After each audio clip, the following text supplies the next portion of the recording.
ஊழியர்களுக்கு ஒரு வாக்குத்தத்தம் தருகிறேன். But I want to give a promise of God to the servants of God. யோசுவாவின் புத்தகம் 17ஆம் அதிகாரம் 17-18 வசனங்களை வாசிப்போம். Let us turn to Joshua the 17th chapter verses 17 and 18. யோசுவா யோசேப்பு வம்சத்தாராகிய எப்பிராயீமரையும் மனாசேயரையும் நோக்கி, நீங்கள் ஜனம் பெருத்தவர்கள், உங்களுக்கு மகா பராக்கிரமம் உண்டு. ஒரு பங்கு மாத்திரமல்ல, மலை தேசமும் உங்களுடையதாகும்.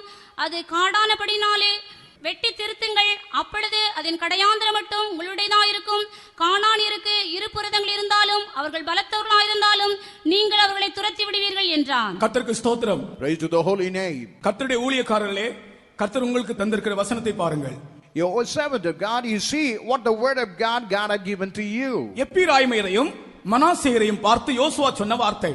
And looking at Ephraim and to Manasseh, what the Joshua is saying. கர்த்தருக்கு ஊழியம் செய்கிறவர்கள் இந்த இடத்திலே எப்பிராயீமரை போல மனாசேயரை போல இருக்க வேண்டும். There's people who serve the Lord, they must be like Ephraim and Manasseh. எப்பிராயீமர் என்றால் பலுகி பெருகுகிறவர்கள், ஆசீர்வதிக்கப்படுகிறவர்கள்.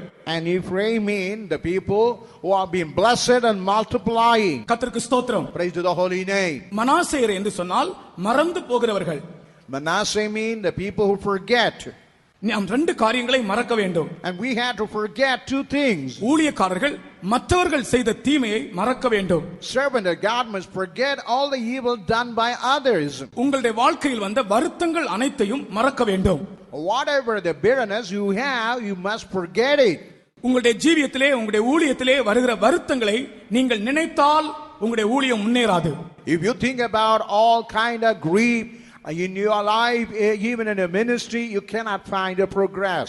உங்களுடைய வருத்தங்களை மறந்து and forgetting all your grief, மற்றவர்கள் உங்களுக்கு செய்த தீமைகளையும் நீங்கள் மறந்து, and forgetting all the evil done by the people, நீங்கள் மனாசேயரை போல எப்பிராயீமரை போல இருந்தால், if you are like a Manasseh and Ephraim, யோசுவா சொல்லுகிறார், உங்களுக்கு மகா பராக்கிரமம் உண்டு. and Joshua is saying thou will have a great power. கானானியர் பலத்தவர்களா இருந்தாலும் அவர்களை நீங்கள் ஜெயிப்பீர்கள். Even though Canaanite happen to be a strong people, but he will prevail. உங்களுக்கு மலை தேசத்தை கொடுக்கிறேன். And I am giving the place a mountain. கர்த்தர் உங்களுக்கு மலை தேசத்தை தருகிறார். And the Lord is giving the land of the mountain. கடினமான இடத்தில் நீங்கள் ஊழியம் செய்ய கர்த்தர் உங்களுக்கு பலன் தருகிறார். And the Lord is giving all power in the very hard place to minister for the Lord. நீங்கள் காடுகளை வெட்டி திருத்துங்கள் என்று சொன்னார். And here you say all the words, you cut it and you mend it. நீங்கள் ஊழியம் செய்கிற இடங்களில் இருக்கிற காடுகளை நீங்கள் திருத்துவீர்கள். And whatever the place you are ministering for the Lord, He will be cutting and mending that place. நீங்கள் சரியா உங்களுடைய ஜீவியம் இல்லாவிட்டால் நீங்கள் போகிற இடம் முழுதும் காடாக மாறிவிடும். If you are not right in your life, even the place where you go, that will turn to be a wholesome wood. நீங்கள் மனாசேயரை போல எப்பிராயீமரை போல இருந்தால் நீங்கள் ஊழியம் செய்கிற இடத்தில் இருக்கிற காடுகளை நீங்கள் வெட்டி திருத்துவீர்கள். And if you are like Ephraim and Manasseh, whatever the wood to the forest, you will cut it and mend it.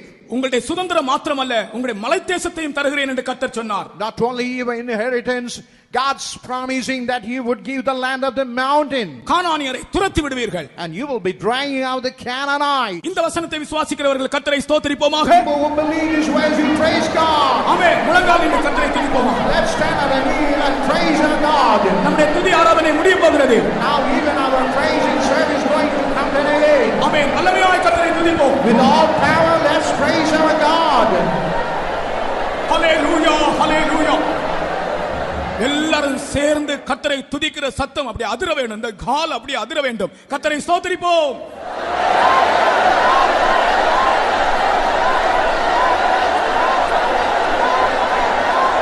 ஆமென்.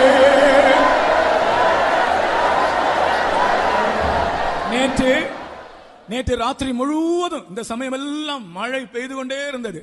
கர்த்தருடைய இரக்கத்தினால் தான் இந்த கூட்டம் நடக்கிறது. கர்த்தருடைய இரக்கத்தினாலே கர்த்தரை துதிப்போமாக.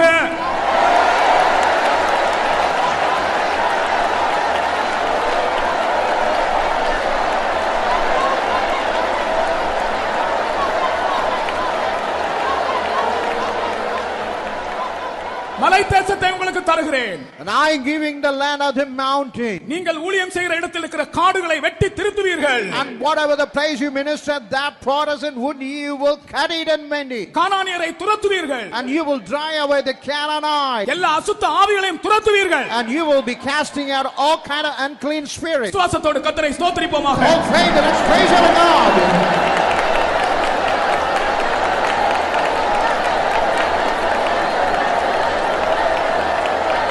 Amen. Hallelujah. Hallelujah.